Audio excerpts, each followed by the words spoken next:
Among many histories, I have always been fascinated by Victorian London and the developments leading up to it.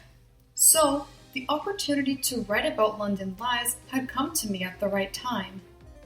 This is a digital humanities project that provides access to published and unpublished documents, each illuminating some aspect of the lives of lower-class citizens living in what had become one of Europe's largest cities in the 18th century. The most obvious contribution London Lives makes to the digital humanities, arguably, is through computational thinking.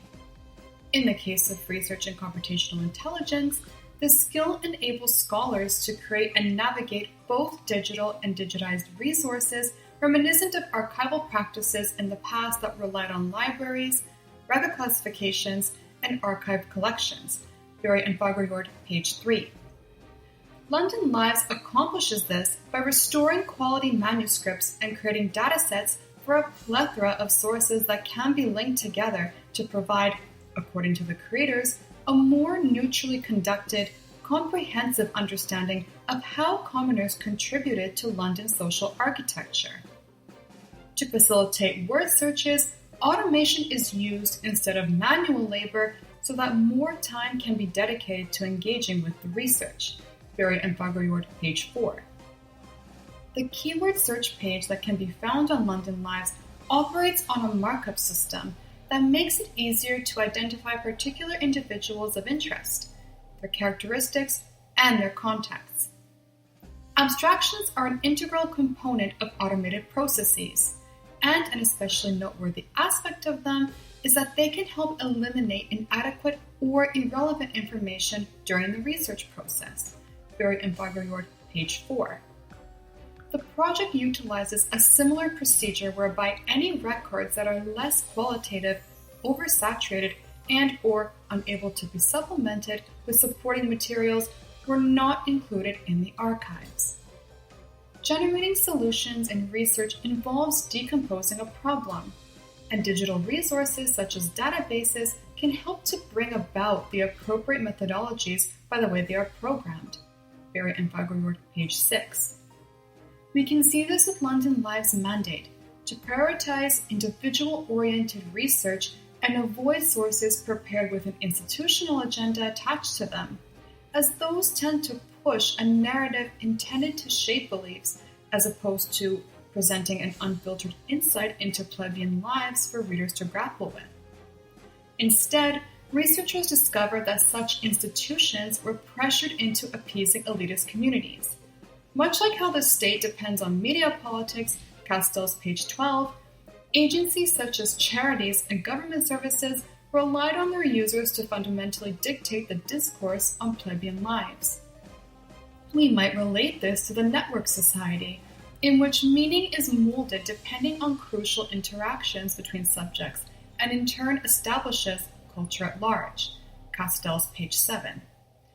By essentially recreating the lives of Londoners as accurately as possible through the consolidation of documents, researchers are able to not only immerse themselves in a society long past and reflect on it, but they can also re-establish core values regarding education in areas such as policy reform in a digital context. It is especially evident when discussing power struggles in different historical periods, Castells, page 7, as institutions have had control over the literature, and London Lives is now working to undo the centralization of content and supply researchers with many more options not written from one perspective, through features such as structured searching and mapping. That power is vital to the ways in which technology is associated with human experiences, Castells, page 9. In the case of London Lives, researchers are able to expand on problem solving and the ways in which life in 18th century London is re-examined for a modern audience. Legitimacy can be restored when entities share their power among branches best suited to overseeing certain aspects of their function, including decision-making and negotiation. Castells, page 14. Staff members such as data developers collaborating on London Lives each have their own specialized responsibilities, tagging and manual checking, among others, rooted in ensuring relevant sourcing when implementing features like the search engine. This helps to coordinate interactivity and consistency in communication between all the links in the system. Castells, page 15. There are also attributes present in London Lives that mirror McPherson's lenticular logics, page 145, such as composition and robustness, for its interface and pages are navigable. Their databases are coded according to the specific needs of their respective projects. These choices are clearly explained based on how the subjects are categorized, whether by geography, roles within a system, or type of institution responsible for overseeing a particular activity or service, for example. There can, however, be setbacks, as is the case with too much neutrality. The obvious example is a lack of concrete interactions with fields that address race and gender. McPherson, page 150. London Lives is no exception, because it does not take a stance when detailing the lives of citizens, even when it lists documents according to an applicable category. Still, the amount of text that can be investigated is not the only important component to consider in that regard, but also the potential ideas that could arise on the part of researchers' efforts. Hayles, page 46. Because of the flexibility that London Lives offers by remaining neutral in their archiving practices, researchers are able to conduct their own readings of texts that will be of import or interest. Hayles, page 47, to their research. They can shed light on disciplinary gaps by uncovering new issues or policy suggestions, create new theoretical and conceptual frameworks as well as methods for research, and challenge their preconceived notions or other sources they have extracted. This is because making sense of the human experience is essential in figuring out what assumptions can be made within the context of the disciplines most appropriate for answering the research question, the mechanisms that will help create knowledge on the subject, and the objectives that will have implications for future research, or the operations of the organizations being addressed in the work.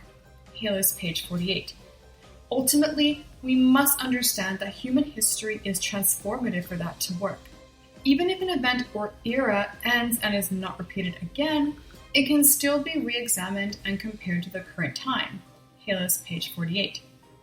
Additionally, the shift toward the digital age, or even the experience age, should be observed as humans are continuously adapting to new technological capabilities.